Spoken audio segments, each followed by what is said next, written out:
There's a reason people say don't bet against Elon Musk and why it's the best-selling piece of merch I've ever released, hands down by miles. Link below to grab your don't bet against Elon shirt, mug, hoodie, phone case, you name it, it's probably available. Elon Musk just can't stop winning. At the beginning of this month, X broke its own records for user seconds in a single day. 513 billion. The previous high, 417.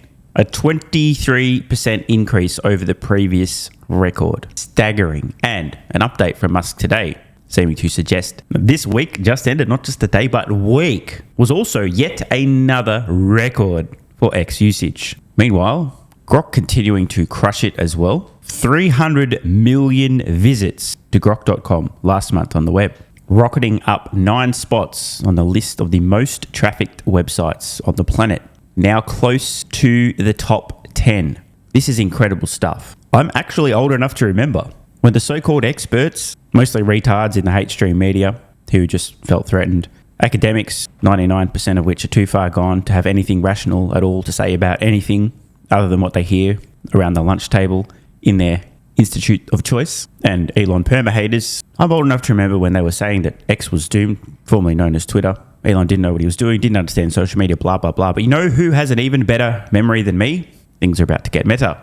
Grok does. And as I posted yesterday, Grok Heavy is insanely good and crazy fast. And if you're not using it daily, you're messing up. So on that note, I'm about to use Grok Heavy to do some work for me, save me a few brain cycles and a hell of a lot of time.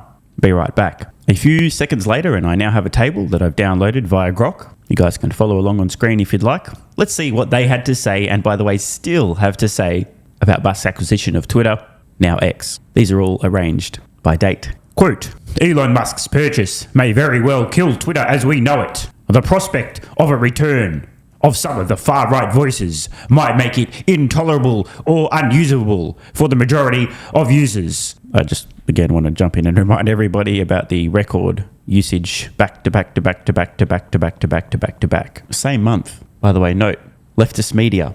Elon Musk doesn't understand free speech or Twitter at all. It's unclear how Musk arrived at such a juvenile understanding of free speech or the law.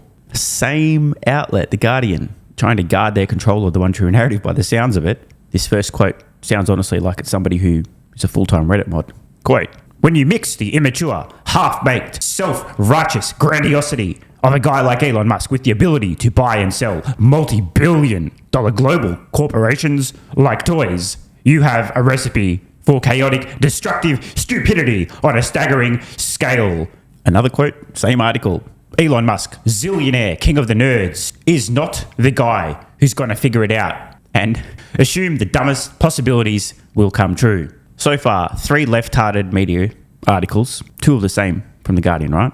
And now we enter the world of academia somewhat. The MIT Technology Review, trying to make something out of nothing here. Quote, here's how a Twitter engineer says it will break in the coming weeks. The context of this is that if they're going to be pushing at a breakneck pace, then things will break with no shit Sherlock. And now onto the BBC News. Quote, is this really the end of Twitter? Mass engineer layoffs could knock out servers. Musk's own bankruptcy warning amplified as real risk. Now, the Crisis News Network. Quote, they will struggle just to keep the lights on. By the way, the projection is hilarious here. CNN struggling to keep the lights on.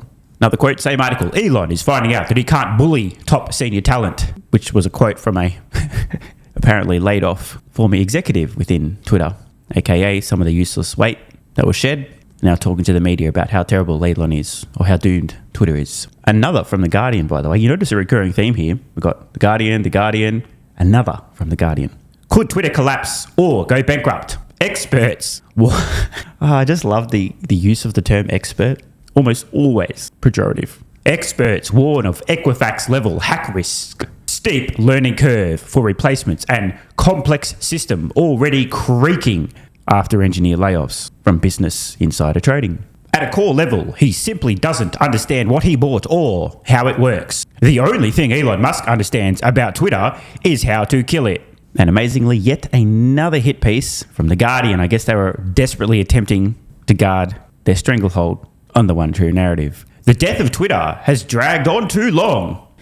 Please, Elon, put us out of our misery. said Jack back in 2022. I guess the poor guy's really struggling now if it's continued to drag on this long. Our only hope. Dude, it's so hard. I'm reading these and I'm just imagining how absolutely brain dead these people were at the time of writing. Our only hope is that Elon truly kills off the website, really puts a stake through its heart. Another from the Crisis News Network. As Twitter failures go from bad to worse, users wonder how long it can stay online. The situation only seems to be getting worse as Musk continues cutting staff. By the way, in completely unrelated matters, just hypothetically, imagine if, let's say, for example, a mild flu appeared out of nowhere that was really only potentially dangerous to people with a number of comorbidities, including being 400,000 years old, diabetic, obese, overweight, etc. But the media covered such an occurrence, which is hypothetical, of course, as dishonestly, provocatively, and apocalyptically as they did the acquisition of Twitter. Imagine if that occurred. What people who actually believed what they heard in the mainstream media might have thought about this hypothetical situation that didn't actually occur. Moving on. As Twitter failures go from bad to worse, users wonder how long it can stay online. The situation only seems to be getting worse as Musk continues cutting staff. Imagine my shock to see yet another piece from the guardians of the one true narrative. Twitter was locked in a chaotic doom loop. Now it's on the verge of collapse. How long can this Twitter last? It must be a matter of months away from total collapse, said some retard back in July 2023. He's running Twitter into the ground. He's just winging it. Poorly. Another one from the BBC. Could X go bankrupt under Elon Musk? If the company fails, it will fail because of an advertiser boycott, and that will be what bankrupts the company. Experts, quote, X could really go bankrupt. Also, in unrelated matters, experts, it's safe, effective, completely necessary for your protection, and not at all for their quarterly profits. I don't know why I said that. Moving on from the wrap. Musk had already damaged the platform so badly that even without Jones, X is a sinking ship. Presumably referring to allowing Alex Jones back onto the platform. Oh no, end of the world. His return to this site completes its utter degradation. It feels like another fuck you to advertisers. Oh yeah, I'm just seeing the column over here. Obviously, Alex Jones rejoining. Here's some semi-irrelevant quotes regarding the rebrand as opposed to the acquisition itself. We'll skip that. Now from Fast Company. Again, quote, no content moderation system could fully contain the spread of misinformation, but X appeared completely overwhelmed. This showcases the weakness of their minimal strategy to... I can't fucking do this, man. These absolute fucking... The desperation of these fuckwits who want to censor and stifle discussion, control the one true narrative. It makes me so mad, dude. The arrogance and the audacity. This showcases the weakness of their minimal strategy to contain misinformation. E.g., censor, oppress, stifle conversation, you know, that whole thing. Oh, and in totally unrelated matters, imagine hypothetically if there was a thing that was happening and the media was all saying one thing, which was not true, and then there was a platform where people saying, hey bro, the stuff the media's saying is not really true. And imagine if that platform actually allowed people to say the things that they wanted to say and point out the things that the media were saying were not true, and here's why, and here's the evidence, and here's the facts. Imagine if they weren't manually suppressing people's ability to say the things they wanted to say that the media was saying that weren't true and have this whole discussion. Imagine if that occurred. Obviously got nothing to do with ending. Let's move on. That's just another hypothetical. Mainstream platforms have rolled back trust and safety teams. It's a bad mix. By the way, trust and safety teams, aka controlling the one true narrative teams. Shit, dude, I'm laughing so much at this. Look at The Guardian. I'm going to skip a few of these now. You guys can just pause and read them all. Here's a good one. X is not brand safe at all, largely because of Musk's rhetoric. Again, fact check, record usage, winning. I think really what The Guardian meant to say is we, as a fake news publication, are not safe because X is allowing people to freely share their thoughts, opinions, and ideas, including the guy that owns the platform. I've skipped right to the end of this list. There's a very recent, another Guardian article. Guardian. February 2026, a couple of weeks ago. Apparently covering a segment from the John Oliver show. That's one of those fake comedian, NPC, leftist propagandists, right, on late night television. Let's read these delicious quotes. There are certain areas, like news in particular, where Twitter is now worse than useless. An active liability. The audacity. Up is down. Left is right. War is peace. Ignorance is strength. I mean, you guys, X is the news, the source, the ground truth. You have a fake news outlet covering a fake comedian who's literally just a leftist propagandist telling the audience that the ground source of truth, where you can go and see what actually occurred. P.S. You can ask Grok, hey, did this happen? More context, please, and get instant information and context. Is this fake? Is this real? They're telling you that that is unreliable. You can't trust it. It's worse than useless. When in fact, it is the fake news outlets, the fake comedians, whose alleged coverage of news is an active liability. Next level projection. Quote, the Twitter that we may have once relied on and the Twitter that was fun and occasionally useful is just well and truly gone. And the final quote, a massive media platform has been shaped in the image of its poisonous owner. I gotta wrap here, bro. You do not hate the legacy media, the fake news enough. The narrative, X is doomed, X will fail, X is failing, X can't be trusted, poisonous owner, bankrupt any day now.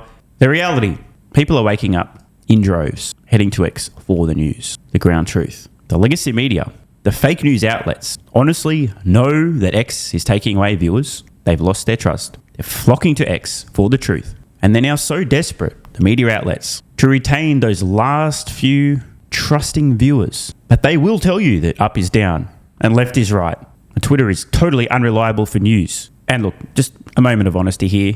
Most of the alleged opinions we've seen today quoted over the last few years about Twitter being doomed and blah, blah, blah.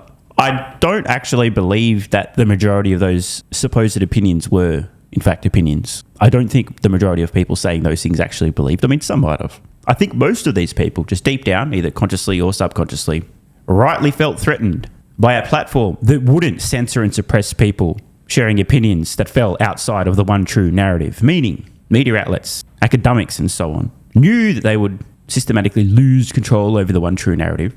And so their best strategy appeared to be attack, slander, and discredit this new and legitimate threat.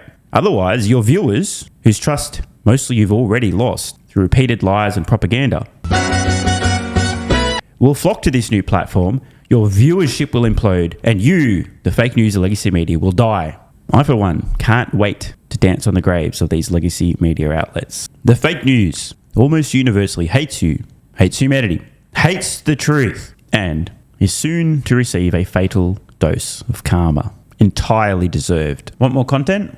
Early access? A bunch of perks? Click the links in the pinned comment. AG1 has been part of my daily health protocol for almost half a decade. It's packed full of vitamins and minerals and helps me fill in nutritional gaps while supporting energy, digestion, and immune function. It also has prebiotics and probiotics to promote gut health. I take my health very seriously, and so should you. Try AG1 today by visiting drinkag1.com/SMR or click the link in the pinned comment and enjoy a free welcome kit with vitamin D3 plus K2 and AG1 travel packs. That's drinkag1.com/SMR.